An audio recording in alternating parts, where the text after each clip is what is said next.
नमस्कार. आजच्या भागाचं शीर्षक आहे धीटपणाची परीक्षा. गोड गोड खातो, सगळ्यांना घाबरवतो, अंगाला माझ्या दुर्गंध येतो. मी कोण?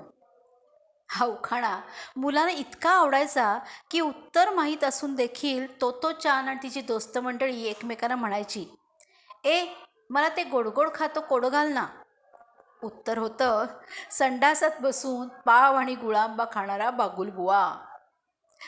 तोमाईमधील धीटपणाची परीक्षा झाल्यावरही एक छान कोडं तयार झालं असतं. सगळ्यांना घाबरवतो, चावे घेतो, तरीही तुम्हाला हसायला लावतो. शिबिराच्या दिवशीच मुख्याध्यापकांनी अशी घोषणा केली होती की एक दिवस आपण कुहोन बुत्सूच्या मंदिरात धीटपणाची परीक्षा घेऊया. ज्यांना भूत व्हायचं असेल त्यांनी हात वर करा. 7-8 मुलांनी हात वर केले. ठरलेल्या दिवशी संध्याकाळी मुलं जमल्यावर जी मुलं भूत होणार होती त्यांनी बरोबर आणलेले भूताचे कपडे घातले आणि ती कुहोन बुत्सूच्या मंदिराकडे लपायला गेली. आम्ही तुम्हाला घाबरवून सोडू, ती जाता जाता म्हणाली. उरलेल्या 30-35 मुलांनी लहान लहान गट केले आणि थोड्या थोड्या वेळाच्या अंतरानं देवळाकडे जायला सुरुवात केली. त्यांनी संपूर्ण मंदिराच्या आसपासच्या मैदानात आणि मंदिरामागच्या स्मशानापर्यंत जाऊन यायचं होतं. मुख्याध्यापकांनी आधीच सांगितलं होतं की ती शौर्याची कसोटी असली तरी जर कुणाला मध्येच परत यायचं असेल तर ते येऊ शकतात. कोणी हसणार नाही, कोणी रागावणार नाही. तोत्ताेचाननं आईकडून एक विजेरी आणली होती. हरवू नकोस हं, आईनं बजावलं होतं.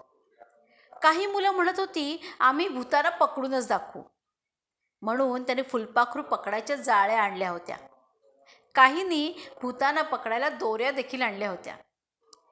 काय काय करायचं हे समजून घेऊन मुलं निघेपर्यंत बराच अंधार झाला होता. गाई गोपी उतरला राजा असं करून गट पाडले गेले. जपानमध्ये या खेळाला जॅन केन पो असं म्हणतात. सर्वांनी प्रथम हात पाठीमागे घेऊन जॅन केन पो असं म्हटल्याबरोबर हात पुढे करायचे. ते करताना हाताची कात्री किंवा दगड मूठ आवळायची अथवा हात नेहमीसारखा ठेवून कागद करायचा. कागदापेक्षा कात्री मोठी, कात्रीपेक्षा दगड मोठा आणि दगडापेक्षा कागद मोठा, कारण तो दगडाला गुंडाळू शकतो असं मानलं जायचं. तेव्हा ज्यानं केलेली खूण मोठी तो जिंकला, म्हणजेच उतरला असं समजलं जातं. पहिला गट उत्साहानं शाळेतनं बाहेर पडला. अखेर तोत्ताेचानच्या गटाची पाळी आली. मुख्याध्यापक म्हणाले होते की भूतं बहुतेक रस्त्यातच भेटतील, पण मुलांना खात्री नव्हती आणि नाही म्हटलं तरी त्यांना थोडीशी भीतीसुद्धा वाटत होती.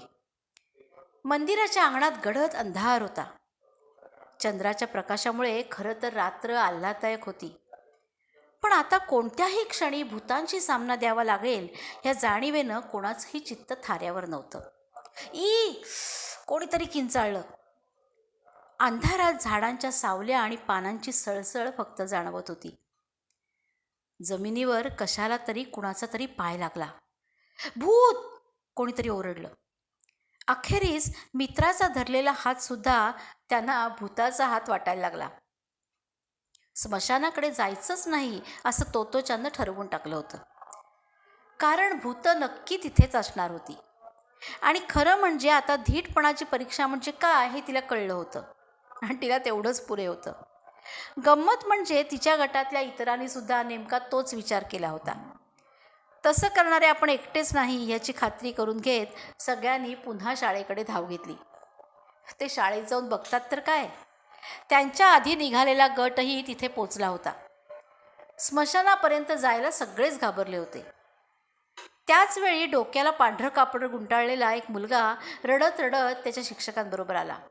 बिचारा भूत होऊन कितीतरी वेळ स्मशानात लपून बसला होता तो, पण कोणीच आलं नाही.